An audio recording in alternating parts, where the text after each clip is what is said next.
अस्सलाम वालेकुम। आज हम डिस्कस कर रहे हैं alpha beta and gamma decades. देखो, रेडियोएक्टिविटी के डिस्कवरी के बाद बहुत जल्द साइंटिस्ट ने ये मालूम किया कि radioactive elements 3 types of radiation को इमिट करते हैं। उसको नाम दिया गया है alpha particle, beta particle and gamma rays, जिसको हम पिछले लेक्चर में डिस्कस कर चुके हैं। तो आज के इस लेक्चर में हम अल्फा डीके, बीटा डीके या गामा डीके को डिस्कस करेंगे, या इन अदर वर्ड्स हम ये डिस्कस करेंगे कि alpha emission, beta emission and gamma emission. तो सबसे पहले हम डिस्कस करते हैं इमिशन ऑफ अल्फा पार्टिकल या अल्फा डीके। अल्फा जो है इसको हम हीलियम न्यूक्लियाई भी कहते हैं। इसमें 2 प्रोटॉन्स होते हैं और 2 न्यूट्रॉन्स होते हैं, और इसका एटॉमिक मास जो है वो 4 होता है। इसको हम रिप्रेजेंट करते हैं हीलियम न्यूक्लियाई या अल्फा पार्टिकल को हम रिप्रेजेंट करते हैं कि it is equal to helium, और चूंकि ए जो है एटॉमिक मास इसका 4 है और एटॉमिक नंबर या एटॉमिक चार्ज जो है वो इक्वल है 2 के, चूंकि इसमें 2 प्रोटॉन्स है और प्रोटॉन पे जितना चार्ज होता है वो उसी का एटॉमिक नंबर होता है। अब कोई रेडियो एक्टिव एलिमेंट किस वक्त अल्फा पार्टिकल को इमिट करता है? जैसे हमने पहले बताया कि कुछ न्यूक्लियाई ऐसे होती है जो बहुत हेवी होती है, उसमें प्रोटॉन्स बहुत ज्यादा होते हैं, न्यूट्रॉन्स बहुत ज्यादा होते हैं, और ये प्रोटॉन जो है या न्यूट्रॉन जो है ये न्यूक्लियर फोर्स की वजह से एक दूसरे के साथ जुड़े हुए हैं। हालांकि प्रोटॉन्स पे पॉजिटिव चार्ज है और 2 पॉजिटिव चार्ज एक दूसरे को रिपेल करते हैं, लेकिन न्यूक्लियर फोर्स जो है उसकी वजह से ये एक दूसरे को अट्रैक्ट करते हैं। जब न्यूक्लियाई बहुत हेवी होती है तो उसमें 2 प्रोटॉन्स के दरमियान, जैसे कि फॉर एग्जांपल सेंटर में जो प्रोटॉन है और बाउंड्री पे जो प्रोटॉन है उसके दरमियान जो न्यूक्लियर फोर्स है वो कम होती है, और न्यूक्लियर फोर्स को हम कहते हैं कि ये शॉर्ट रेंज फोर्स है। शॉर्ट रेंज का मतलब ये है कि अगर 2 प्रोटॉन्स एक दूसरे के करीब है तो न्यूक्लियर फोर्स वो ज्यादा होती है, स्ट्रांग होती है, लेकिन अगर वो एक दूसरे से दूर होते हैं तो न्यूक्लियर फोर्स वीक होता है। तो इस सूरत में फिर कूलम फोर्स जो है वो स्ट्रांग हो जाता है।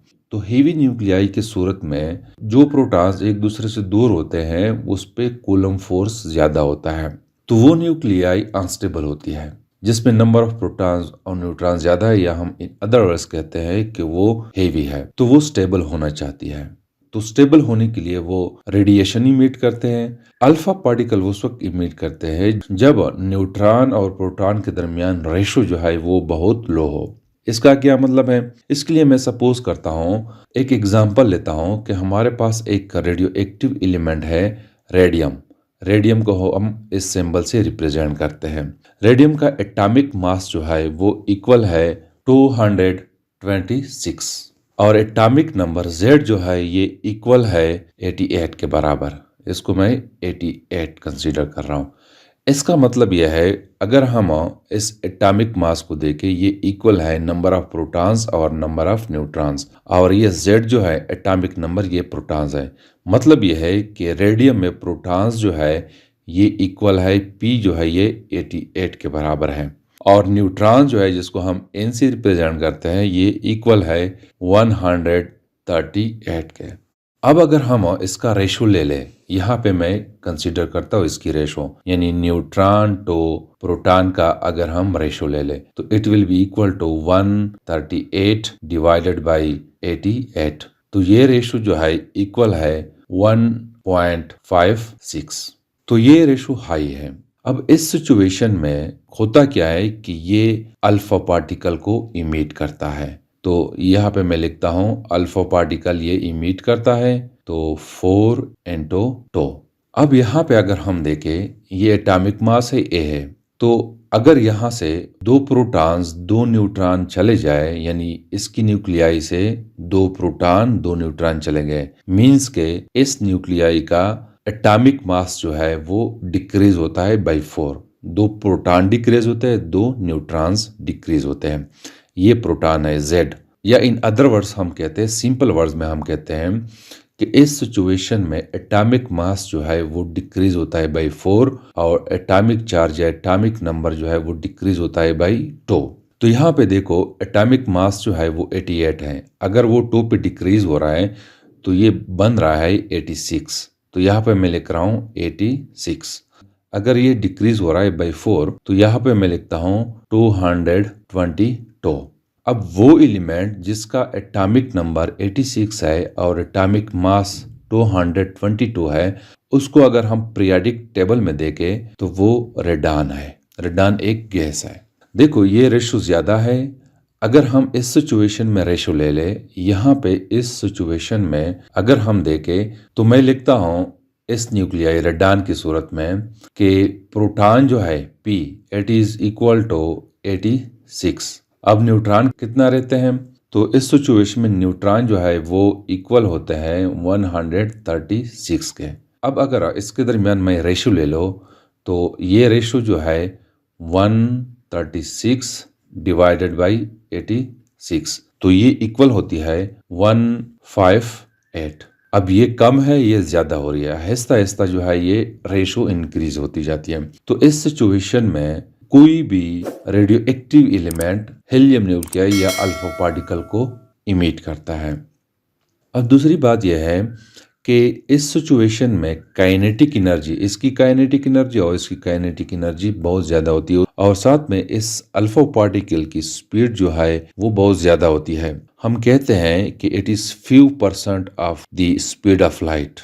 अब अगर कोई आपसे पूछे कि इस सिचुएशन में अल्फा पार्टिकल्स जो है इसकी प्रॉपर्टी क्या हो सकती है, तो एक तो प्रॉपर्टी यह है कि देखो यहाँ पे इसकी मास ज्यादा है इस कंपेयर, जब हम बीटा पार्टिकल या गैमा रेस को हम डिस्कस करेंगे, और इस पे चार्ज ज्यादा है। तो चार्ज ज्यादा होने की वजह से इसकी आयोनाइजेशन जो है वो ज्यादा होती है, आयोनाइजेशन पावर।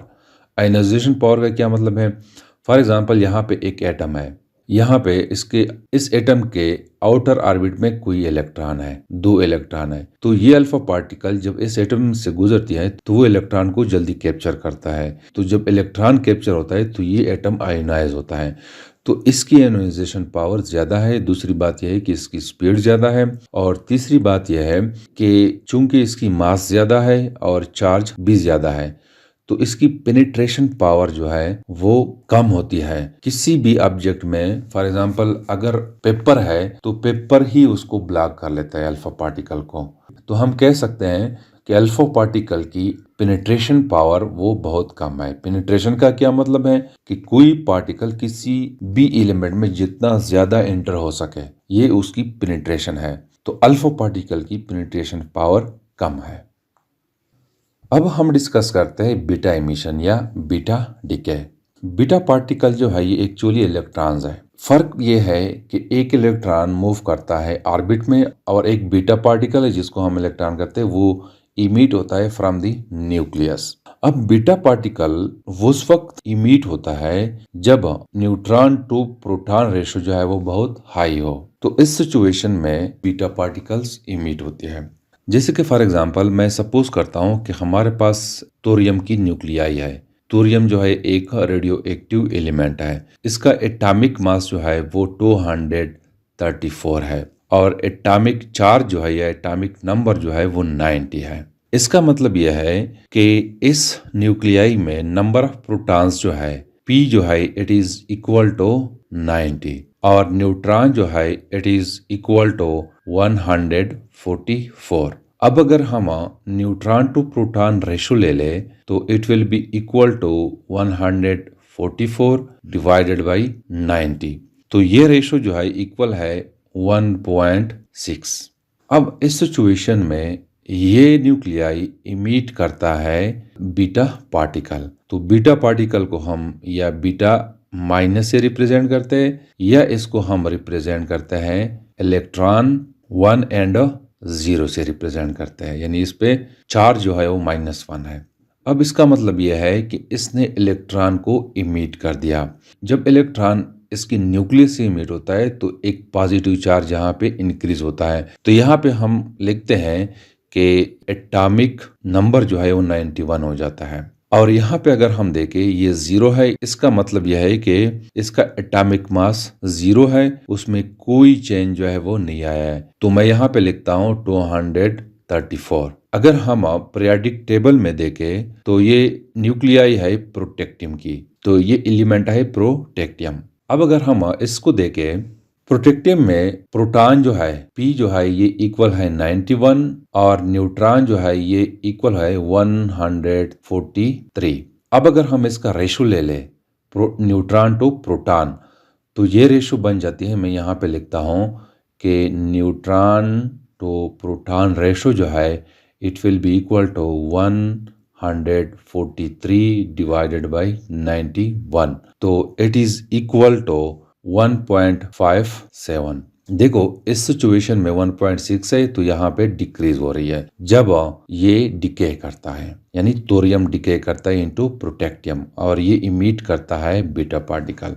तो यहाँ पे अगर हम देखें, जब थोरियम डिके करता है तो इसका एटॉमिक नंबर जो है वो इंक्रीज होता है बाय 1 और एटॉमिक मास जो है वो सेम रहता है। इसकी प्रॉपर्टी यह है बीटा पार्टिकल की कि चूंकि इस पे चार्ज अल्फा पार्टिकल के मुकाबले में कम है तो इसकी आयोनाइजेशन पावर जो है वो अल्फा पार्टिकल के मुकाबले में कम है, लेकिन इसकी पेनिट्रेशन पावर ज्यादा है as compared to alpha particle. और हम ये भी कह सकते हैं कि जब बीटा पार्टिकल इमिट होता है तो एटॉमिक नंबर इंक्रीज होता है बाय 1, प्रोटॉन इंक्रीज होता है बाय 1 और न्यूट्रॉन डिक्रीज होता है बाय 1, या इन अदर वर्ड्स हम कहते हैं कि एटॉमिक नंबर इंक्रीज होता है बाय 1 लेकिन एटॉमिक मास सेम रहता है, और इस सिचुएशन में न्यूट्रॉन कन्वर्ट होता है इनटू प्रोटॉन। अब हम डिस्कस करते हैं गामा रेस।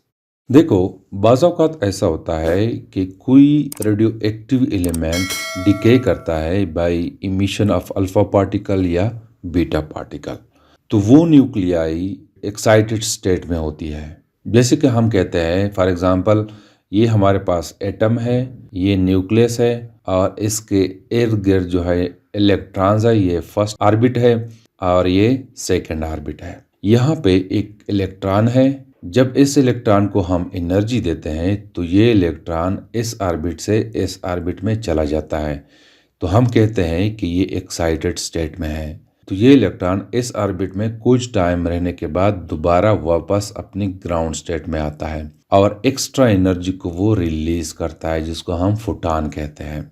इसी तरह अगर हम न्यूक्लियस को देखें, न्यूक्लियस में भी प्रोटॉन और न्यूट्रॉन्स जो है वो एक्साइटेड स्टेट में हो सकते हैं जिस तरह ये है, या इन अदर वर्ड्स हम कह सकते हैं कि कोई न्यूक्लियस जो है वो एक्साइटेड स्टेट में होती है।